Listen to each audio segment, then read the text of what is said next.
NDA के मुकाबले मैंने कहा पीडीए यस, और मैंने कहा पिछड़े दलित अल्पसंख्यक मुसलमान भाई, क्योंकि सबसे ज्यादा भेदभाव इनके साथ हो रहा है। अखिलेश यादव के प्लान 3 यानी पिछड़े दलित और अल्पसंख्यकों को साथ लेकर भाजपा के खिलाफ मजबूत मोर्चाबंदी के दांव पर बसपा सुप्रीमो मायावती भड़क गई हैं।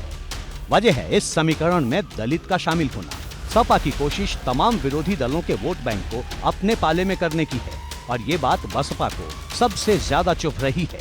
बसपा ने हाल ही में पिछड़े और अल्पसंख्यकों पर फोकस कर अपने दलित वोट बैंक की ताकत को चुनावी जीत की गारंटी में बदलने के लिए बड़ा अभियान शुरू किया है। ऐसे में उसके लिए ये बर्दाश्त करना मुश्किल है कि अखिलेश यादव की अगुवाई में सपा एनडीए को टक्कर देने वाले नए समीकरण में दलित को बिल्कुल बीच यानी सेंटर में रखे। मतलब सबसे ज्यादा फोकस बसपा के पाले से दलित वोट बैंक को खींचने पर करे। इसीलिए तो बसपा सुप्रीमो ने ट्वीट किया। उन्होंने लिखा, सपा द्वारा एनडीए के जवाब में पीडीए, पिछड़े दलित अल्पसंख्यक का राज इन वर्गों के अति कठिन समय में भी केवल तुकबंदी के सिवाय और कुछ नहीं। इनके पीडीए का वास्तव में अर्थ परिवार, दल, अलायंस है, जिस स्वार्थ में ये पार्टी सीमित है। इसलिए इन वर्गों के लोग जरूर सावधान रहें। यानी मायावती ने समाजवादी पार्टी के नए समीकरण को तुकबंदी से ज्यादा कुछ और मानने से इनकार कर दिया। ऊपर से आरोप लगा दिया कि सपा के लिए परिवारवाद सबसे ऊपर है। सपा को ये बात चुभ गई। भाजपा के खिलाफ जन आक्रोश का नाम पीडीए है और हम ऐसा महसूस करते हैं कि पूरे हिंदुस्तान में कोई वर्ग ऐसा नहीं है जो भाजपा की नीतियों से परेशान हो। हमारा विश्वास है कि आगे आने वाले समय में जन विद्रोह होगा और समाज के सभी वर्ग समाजवादी पार्टी का साथ देंगे। देखिए, हम सब लोग मायावती जी का बड़ा सम्मान करते हैं। अब उनकी बेबसी और मजबूरी ये है कि अब सिर्फ वो इतना बोलती हैं जो बीजेपी से लिख के आ जाता है, या ट्वीट वो करती हैं जो ट्वीट का मैटर बीजेपी का आईटी सेल उनको भेज देता है। तो उनकी मजबूरी है, हम उनकी मजबूरी समझ सकते हैं।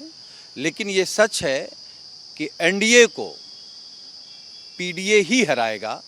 उधर कांग्रेस भी मायावती को इस मुद्दे पर नसीहत देने में जुटी है। पार्टी कह रही है कि बयानों से ज्यादा जरूरी बात भाजपा के खिलाफ सभी विरोधी दलों की एकजुटता है कि हम देश को बचाने के लिए हम अपने विचारों पर कायम रहते हुए कुछ मुद्दों पर, अब बहुत सी जातियां आएंगी, बहुत से धर्म आएंगे, तो पीडीए, अब अखिलेश जी की बात अपने जगह पे है, उनकी विचारधारा है, वो बोल रहे हैं।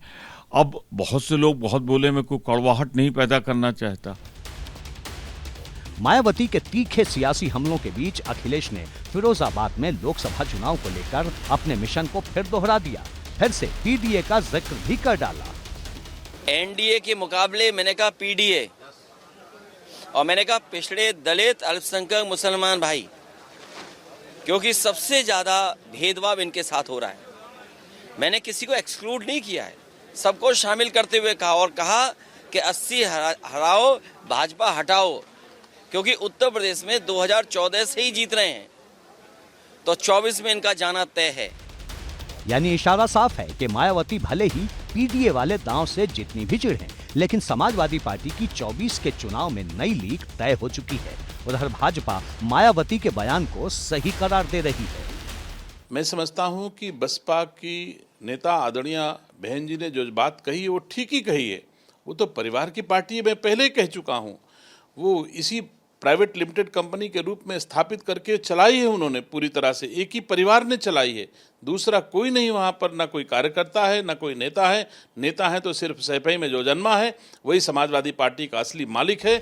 साफ है कि बात निकली है तो दूर तलक जाएगी और मायावती ट्वीट से आगे बढ़कर सपा के इस समीकरण की काट निकालने के लिए नई रणनीति को भी आजमा सकती हैं।